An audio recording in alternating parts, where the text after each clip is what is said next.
¿Cómo están? Bienvenidos a nuestro espacio de entrevistas aquí en CNN Chile.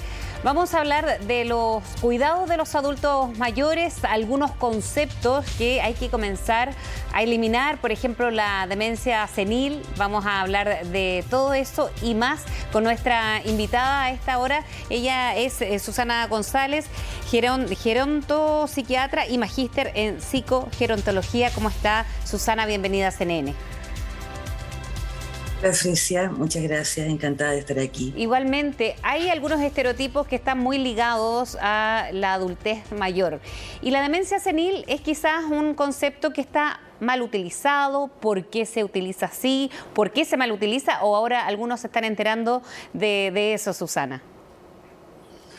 Sí, mira, la demencia senil es un concepto bien antiguo, ¿no? De la época en que se sabía bastante menos de las demencias de lo que se sabe hoy, y por lo tanto se ligaba el que una persona se fuera demenciando, se ligaba estrechamente al envejecimiento, casi como entendiéndolo como que si tú te ibas poniendo muy vieja o muy viejo, automáticamente y de manera natural ibas perdiendo habilidades y te demenciabas, digamos, ¿no? Entonces, de ahí venía este concepto de demencia senil, como dices tú, desde los prejuicios de pensar que cuando uno envejece de manera natural va perdiendo, digamos, la funcionalidad del cerebro, cuando en realidad lo que ocurre es que el cerebro tiene muchas maneras de compensar. Entonces nos vamos poniendo viejas o viejos, pero vamos conservando la funcionalidad de nuestras funciones cognitivas, de nuestras funciones cerebrales. ¿Y esto por qué se utiliza tanto en la actualidad? Es un concepto antiguo, pero quizás porque no se ha especializado lo suficiente a más profesionales como estar a la par del envejecimiento de la población, y todos vamos hacia allá. Entonces, ¿cómo ir entrando a un mundo en que hay estos estereotipos, prejuicios y otros sinfín de cosas, Susana? ¿Sabes, Frisia? Es una muy buena pregunta, porque yo creo que hay distintas razones por las cuales todavía uno escucha el término demencia senil y uno todavía sabe de profesionales que le dicen a sus pacientes o a la familia, mire, aquí de lo que se trata es de una demencia senil o su abuelo tiene una demencia senil. Por un lado, claro, lo más evidente es porque el estudio de las demencias y el conocimiento de las demencias es algo que ha avanzado bastante en las últimas décadas y claro, tú tienes los especialistas, neurólogos, ¿no?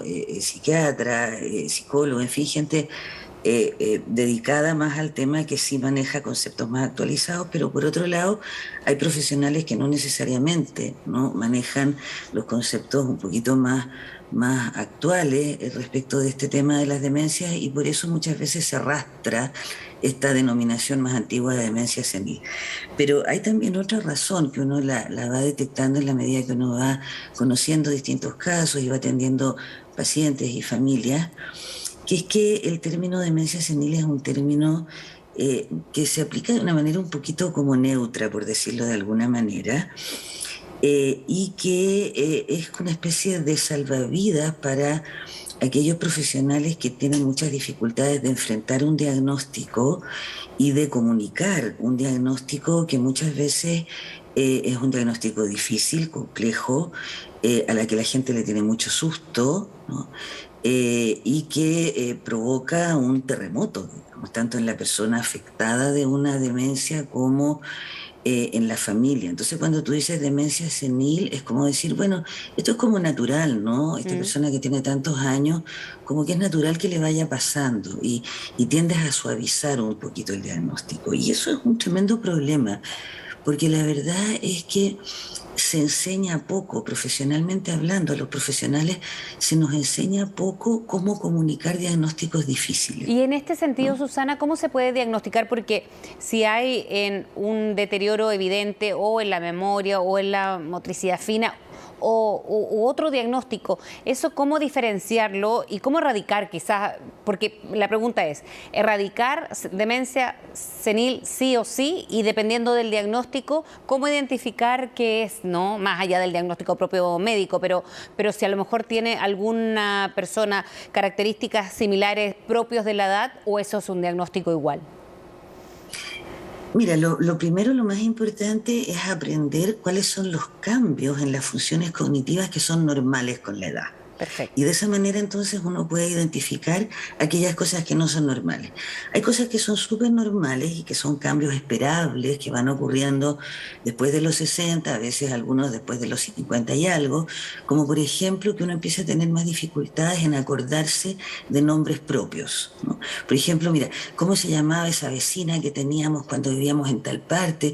Y tú te acuerdas de la vecina perfectamente, en fin, te acuerdas de todo, pero el nombre, no, eso que uno escucha tan seguido así como lo tengo en la punta de la lengua, lo tengo en la punta de la lengua.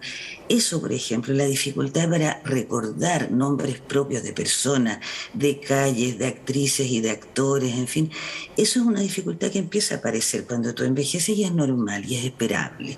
Cuesta un poco, a veces pasa media hora y después tú dices, se llamaba Claro. Lucía, por decirte algo, ¿no? La vecina. Pero te acuerdas después de un rato, es decir, la información tú la tienes guardada en el cerebro y lo que va ocurriendo con los años es que el cerebro se pone un poco más lento para algunas cosas, por ejemplo, para evocar recuerdos y también para aprender cosas nuevas.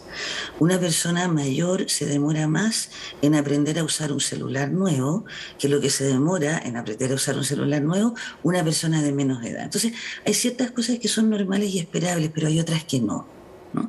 Entonces, el distinguir el envejecimiento normal en las funciones cognitivas, aquello que no es normal es lo principal. Y cuando tú te encuentras con una persona que está teniendo algunas manifestaciones cognitivas que tú sabes que no son normales, que no son esperables para la edad, entonces tú te abocas a investigar si estamos frente a una demencia. Y para eso hay distintas herramientas, desde imágenes cerebrales, algunas demencias pueden, digamos, las imágenes cerebrales ser una ayuda para el diagnóstico, otras no. Y también a través de medir las funciones cognitivas. Tú tienes distintos instrumentos como escalas, test, distintas pruebas a través de las cuales tú vas midiendo tu rendimiento cognitivo. Y ahí tú vas viendo si ese rendimiento corresponde a la edad que tú tienes o está por debajo de lo que tú debieras rendir. Y Y de esa manera se va haciendo el diagnóstico de la demencia.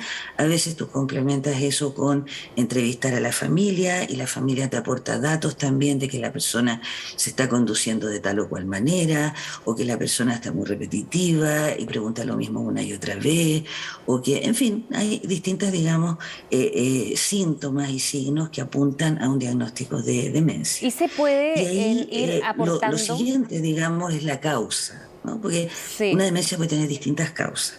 La más conocida es la demencia tipo Alzheimer. Perfecto. Ahora se puede ir ayudando o aportando desde las otras generaciones, hijos, nietos, o parejas incluso, por ejemplo, en ayudar a reforzar la memoria cuando ve que una persona está muy olvidadiza, por ejemplo. Esto de, no sé, hacer estos juegos de letra, puzzles, dicen, no, sirve mucho. Eso va sirviendo para un ejercitamiento permanente.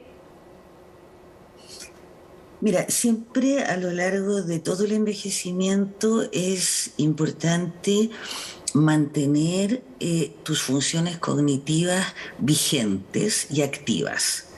Y eso va generando que tus neuronas vayan conectándose a través de nuevas redes y eso te defiende, ¿no? En contra de los déficits cognitivos que puedas estar teniendo o que puedas tener en el futuro. Entonces, lo que se denomina la estimulación cognitiva o incluso de manera más amplia, la estimulación multifunción, ¿no? No solo funciones cognitivas, sino que también lo sensorial, ¿no? Lo visual, lo auditivo.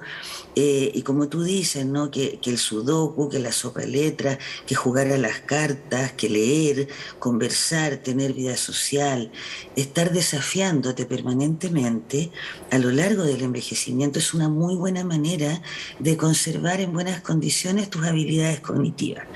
Eso se puede hacer tanto en una persona que tiene un envejecimiento normal, ¿no? Que no tiene una demencia, que no tiene un daño, pero en las personas con demencia también tú aplicas, ¿no?, estos distintos dispositivos de estimular aquellas funciones cognitivas que en la persona con demencia no están dañadas todavía. La demencia no siempre te daña por completo todas las habilidades, especialmente la demencia tipo Alzheimer parte por dañarte la memoria de corto plazo.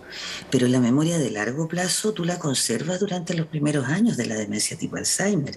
También conservas parte del lenguaje, conservas la capacidad de atención y concentración.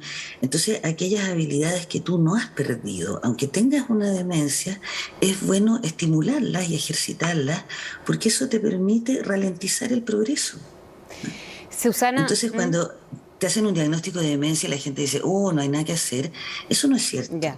En una persona que tú le diagnosticas demencia, hay mucho que hacer. Claro, la demencia no tiene cura, pero hay muchas cosas que se pueden hacer por el bienestar, la calidad de vida de esa persona y el que esa persona se pueda conservar vigente en muchos ámbitos. Sí, no, y de todas maneras, con el punto relevante de especializar a los especialistas, aunque valga ahí la redundancia. Susana, muchísimas gracias por haber hablado con nosotros. Nos sirve de todas maneras a quienes nos miran y como también nosotros podemos hacer un acompañamiento cuando nos toque a nosotros también. Muchísimas gracias. Gracias a ti, Frecia, por el espacio. Nos vemos.